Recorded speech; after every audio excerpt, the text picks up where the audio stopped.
Hello, ഇന്ന് ചോറിൻ്റെ കൂടെ കൂട്ടാൻ അടിപൊളി ഒരു ഉണക്കമീൻ കറി തയ്യാറാക്കിയാലോ. ഇത് മാത്രം മതി ചോറുണ്ണാൻ. അപ്പോൾ എങ്ങനെ തയ്യാറാക്കുന്നതെന്ന് നോക്കാം. അതിനായിട്ട് ഏട്ടക്കൂരി മീനാണ് ഞാൻ എടുത്തിട്ടുള്ളത്. അത് കഴുകി എടുത്തിട്ടുണ്ട്. ഇനി ഇതുപോലെ എണ്ണയിലേക്ക് ഇട്ടൊന്ന് ഫ്രൈ ചെയ്തെടുക്കുക.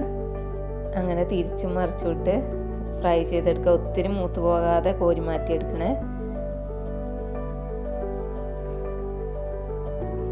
അങ്ങനെ ഇത് ഉണക്കമീൻ ഫ്രൈ ആയി വന്നിട്ടുണ്ട്. ഇനി ഒരു പാത്രത്തിലേക്ക് കോരി മാറ്റാം.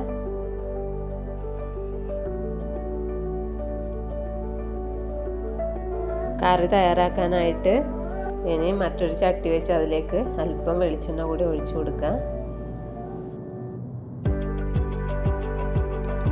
ഇനി അതിലേക്ക് ചെറിയുള്ളിയും അല്പം ഇഞ്ചിയും അല്പം വെളുത്തുള്ളിയും കൂടെ ചതച്ച് വെച്ചതും കൂടെ ചേർക്കാം.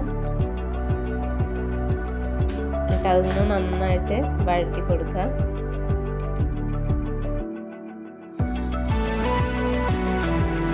അല്പം കറിവേപ്പിലയും കൂടെ ചേർത്ത് കൊടുക്കാം. അല്പം പുളി എടുത്തിട്ടുണ്ട് പാത്രത്തിലേക്ക്. ഇനി അതിലേക്ക് ചൂടുവെള്ളം കൂടെ ഒഴിച്ച് ഒന്ന് പിഴിഞ്ഞെടുക്കാം. അങ്ങനെ ഇത് ഉള്ളിയൊക്കെ വഴഞ്ഞു വന്നിട്ടുണ്ട്. ഇനി അതിലേക്ക് പൊടികളായിട്ട് 1/4 ടീസ്പൂൺ മഞ്ഞൾപ്പൊടിയും 1 ടീസ്പൂൺ മുളക് പൊടിയും കൂടെ ചേർത്ത് കൊടുക്കുക. എന്നിട്ട് നന്നായിട്ടൊന്ന് അതിൻ്റെ പച്ചമണം പോകുന്നിടം വരെ ഒന്ന് വറുത്തെടുക്കുക.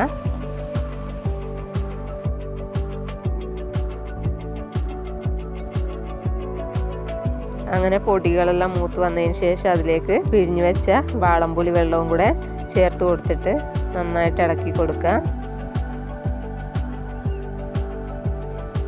അങ്ങനെ ഇതാ കുറുകി വന്നിട്ടുണ്ട്.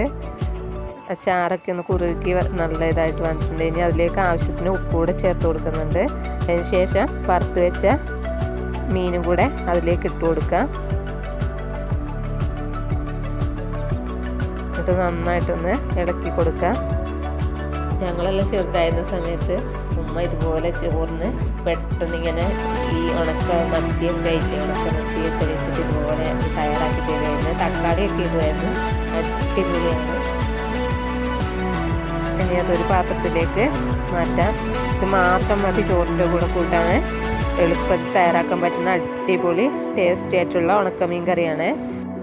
ചോറിന് പെട്ടെന്ന് തന്നെ എളുപ്പത്തിൽ തയ്യാറാക്കാൻ പറ്റുന്ന നല്ല അടിപൊളി ഉണക്കമീൻ കറിയുടെ റെസിപ്പിയാണ്. ആ പുളിയും എരിവും ഒക്കെ ചേർന്ന് നല്ല അടിപൊളി ടേസ്റ്റാണ്.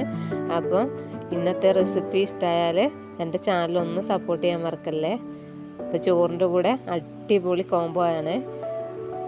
അപ്പോൾ താങ്ക്സ് ഫോർ വാച്ചിങ്.